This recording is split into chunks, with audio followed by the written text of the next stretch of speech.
BT17 is set to drop in just 3 weeks to the release of this video. 2 if you're looking at pre-release. And with that, it's time to start diving into the discussion points for the upcoming BT17 format with the first big meta contender, Ancientgarurumon. I took a peek at some of the BT7 lists on digimonmeta.com, and overall, the results are interesting. You can base the deck with blue-based Wanyamon, or you can go as deep as using the basic engine of Ukkomon. Keep in mind, this list has not been playtested and is more so looking at elements you can utilize for the upcoming list. I'll make arguments for and against the different variants as well. And if you enjoyed this type of content, do consider liking this video, subscribing to the channel, and hitting that notification bell for more future content. In regards to basing it in red, I feel this is the best course of action because you run the Coromon engine from BT14 along with the BT15 ukkomon for recycling your animal Digimon, aka the top-end Ancientgarurumon. But that Coromon, it's just beastly, considering you have ways to get into a floodgate blocker like Gotsumon, or even have a card draw engine with BT15 Muchomon for 2 cards when you smack into security. But when it comes to the blue-based variant with your Strabimon, it's all Wanyamon. Keep in mind that if an option card is revealed in the security check and removes the stack with Coromon, you do not get to draw a card. But the main reason for the red engine is 2 things. Number 1, you have better access to card draw in floodgates against the current format, and of course access to powerful red option cards. Depending on your local meta, you can largely swap out a lot of these, especially if you're in the Magnamon X or Numamon X heavy local. With Muchomon, this Digimon offers you a card draw when one of your red Digimon attacks a player once per turn. So regardless whether you check a security or not, you get to draw 1. Just make sure that the attacking Digimon is red. Gotsumon is a great floodgate against decks like Numamon, preventing card effects like Numamon X, Munzemon X, and even Platinum Numamon from resolving their effects. But for your white Digimon, Bokomon takes up 2 slots for searching for your hybrids, 10 Warriors Digimon, and Tamers. While the remaining 8 slots go to... yep, you guessed it, the Ukkomon engine. These cards are largely going to be your consistency pieces, but should a restriction list make its rounds in the next month or 2, this deck could very well change and could probably go towards a blue base unless you wanted to opt for the red hybrid support cards, like Flamemon, for searching. Level 4 wise, it's pretty simple. 4 copies of the new lobomon that can digivolve off Koji Minamoto for 2, or from Kendogarurumon for 1, or even a generic yellow or blue tamer for a cost of 3. So if you're wondering why I'm running a specific tamer, you can thank Blocker Control for that one. This Digimon has a when digivolving effect that allows this card to digivolve into Ancientgarurumon for a cost of 3 if you have Kendogarurumon in the sources. And if you do digivolve with this method, you delete this Digimon at the end of the turn.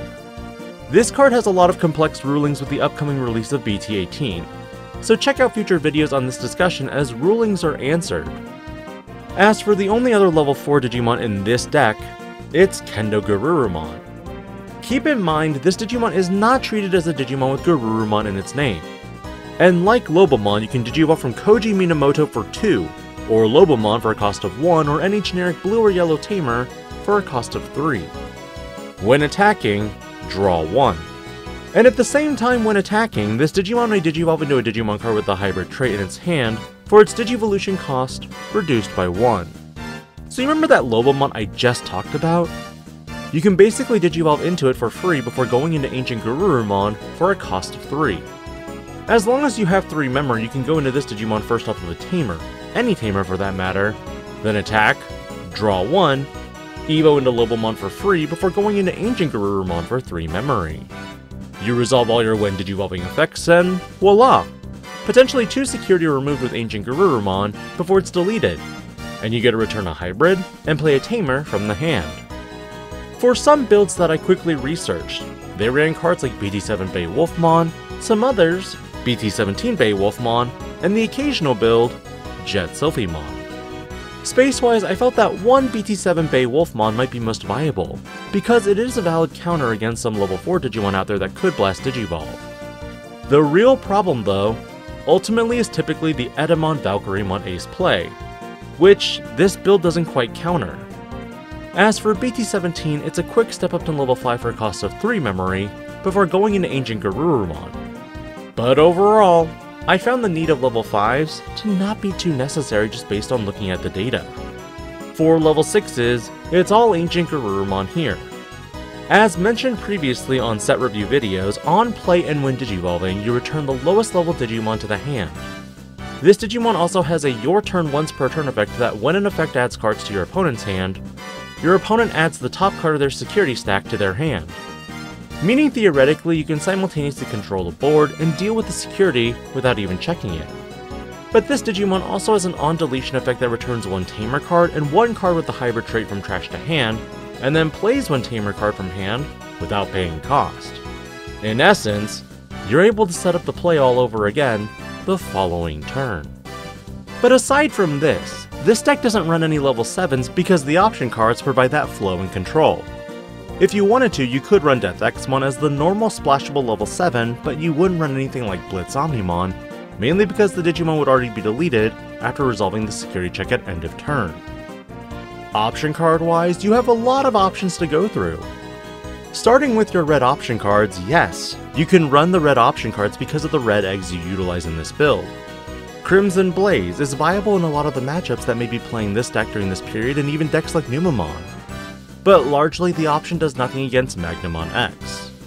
For the Magnamon X matchups, you could go back to old cards like Plasma Stake, but in my mind, I think Trident Guy would be fairly decent. For blue option cards, you could run option cards like Ice Wall and Hammer Spark for the memory tricks, or even Full Moon Meteor Impact since you are making your opponent's hand typically bigger. But for the combination of red and blue, there is the Ancient Protectors option card, which can return one Digimon card with Hybrid or 10 Warriors and its traits from trash to hand. Then you may play one Digimon card with the 10 Warriors traits or one Tamer card with an inherited effect from your hand, with the play cost reduced by 4. Suddenly, some upcoming hybrid decks just got a lot easier. This also converts your Ancient Digimon to a simple play cost of 4 memory because they can also reduce their play cost by Digi-Crossing. But of course, because there is yellow in the deck, you're absolutely going to consider running Heaven's Judgment for the multiple DP reduction effect with the amount of colors you have in play. If you were to have every color in play with this version of the deck, red, blue, yellow, and white, that's a total of 30,000 DP reduction playing it straight from your hand. Finally, your Tamers are in the form of both Koji Minamotos, one for memory setting, and one for gaining a memory when you add a card in your hand via card effect. Because of this, your Digimon could have jamming, or it might not be blockable for the turn. This circumvents Magnamon X's blocking ability entirely, meaning you can guarantee lethal at times. Blue Owada can also be a simple promote up for game. But the last one for this deck is going to be Hacker Judge, a yellow Tamer that not only memory fixes, but if you do Digivolve on top of this Tamer, you could unlink Hacker Judge to have a Tamer again for memory fixing the following turn. Largely, this deck isn't perfect by any means, but again, I wanted to go over a lot of the common elements that I saw across lists on DigimonMeta.com. Because with these shotgun formats happening for the next year, communicating what is effective is going to be important on whether a deck might be worth investing into, or not. What are your thoughts on Ancientgarurumon with my preliminary research, and are there any other techs or tricks you'd implement with this build? Let me know your thoughts as I try to bring about another long essay topic this week, before closing it out with another Flashback Friday deck profile episode. This is Digi-Panda, logging out.